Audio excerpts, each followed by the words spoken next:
Hello, everybody, and welcome to Reprieve Media CIC's coverage of UNESCO World Radio Day 2019 around dialogue, tolerance, and peace.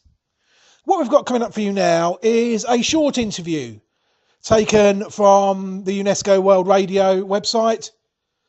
In it, UNESCO spoke to Daniel P. Aldrich, who is the Director of the Security and Resilience Studies Programme and Professor in Political Science and Public Policy at Northeastern University in Boston. Aldrich has published 5 books, more than 45 peer-reviewed articles, and written for the New York Times, CNN, and many other media outlets.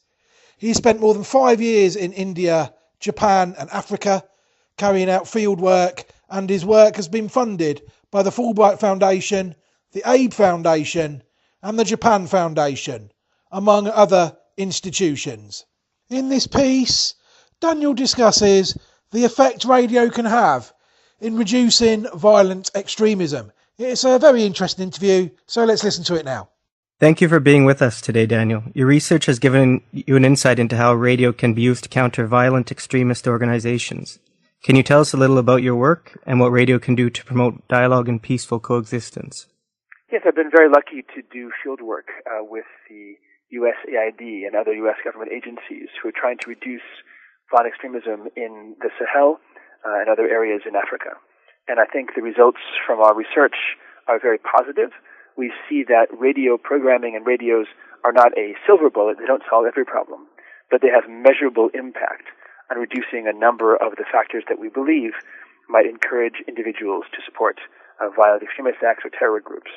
And we found, especially because radios themselves are widely available technology, and because radio waves and radio programming themselves are also relatively accessible across the area, we believe broadly that this can be a powerful policy tool used by people around the world, whether in developed or developing countries, to further peace building and conflict reparation. Okay. And compared to other media, what is the distinctive feature of radio that contributes to peace building? Well, several things about radio. First of all, unlike other attempts at, for example, reconciliation or face-to-face work or focus groups, radio doesn't require the individuals participating to be in the same location. And especially for areas that are underserved by government, they don't have infrastructure or strong roads, radios can reach populations in very remote areas.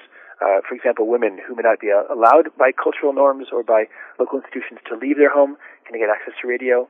In fact, a number of the communities that we worked in fact, had women's listening groups deliberately developed to help broaden that audience there among a group of individuals who otherwise would not be able to go, for example, to a local NGO or to a local school. So that was a powerful way to reach them. It's also quite powerful because it doesn't matter if the population with you're speaking is literate or illiterate. A lot of the more sophisticated materials being developed in this field of peace building and conflict resolution do require some level of education. Radio programming does not. As long as the individuals in the community are being spoken to in a language they understand, it doesn't require them to have education beforehand. And more broadly, we think radio itself, the informal nature of radio listening, allows the program to be more powerful. People can listen and have multiple broadcasts, so it can be at different times. It's also quite cost effective. So we think those reasons together make it a very strong medium to use. And from your experience, how can radio initiatives better tackle violent extremism in the future? So a lot of things that we need to do. One is to make sure, for example, that the programming is done by experts in the field. This might be an imam in a community that is, for example, served by a Muslim religious group. It might be in places that are more right-wing extremism. It might be a priest or a monk, someone who's trusted by the area. So that's one aspect of the process, is that we need to have voices on the radio that are listened to. And, of course, speaking in the local language. But we found that these kind of broadcasts really do, especially over a period of 6 months to a year, alter the norms and attitudes of people who are listening. To the degree, for example, that broader support for counterterrorist activities, support for the use of violence in the name of religion, those kind of powerful indicators can be mollified by this kind of programming.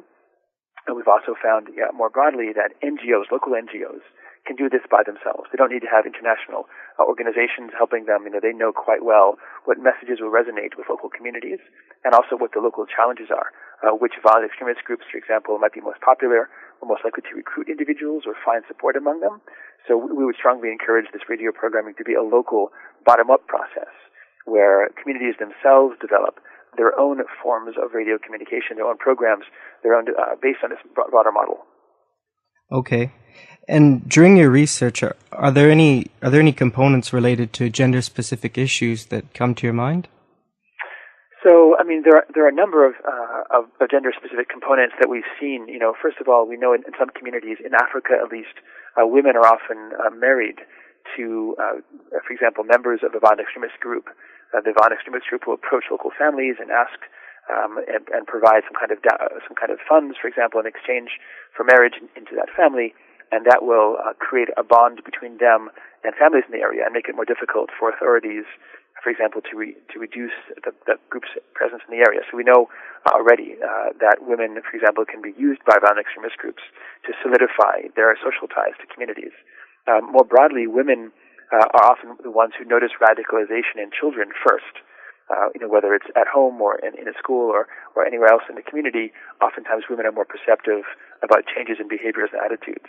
So they can, in a sense, work as a bellwether and be the first person to warn either authorities or their children or to talk to local authorities, religious leaders about that question. And more broadly, especially since in many societies that we work in, women themselves can be recruited. Not just married into a group, but recruited into these organizations. Their participation is really critical in these kind of groups. So in that sense alone, it's very important that NGOs, age groups and so forth, think clearly about how they can engage women and gender groups in this process. This year's World Radio Day is celebrating the theme of dialogue, tolerance, and peace. What would your World Radio Day message be? That, radio programming has a tremendous potential across the world in developing countries to reduce support and participation in violent extremist groups, whether on the right or on the left. And I think it's the growing body of research is showing how important it is we adopt what we call these softer developmental approaches to countering violent extremism, rather than envisioning that our only policy tools available in this field might, for example, be ballistic tactics using battlefield strikes or drone strikes. We think that this is a great way to assist communities to develop a broad set of skills via radio programming, among which would be the reduction in support for these violent extremist groups. Okay. Thank you very much for being with us today, Daniel.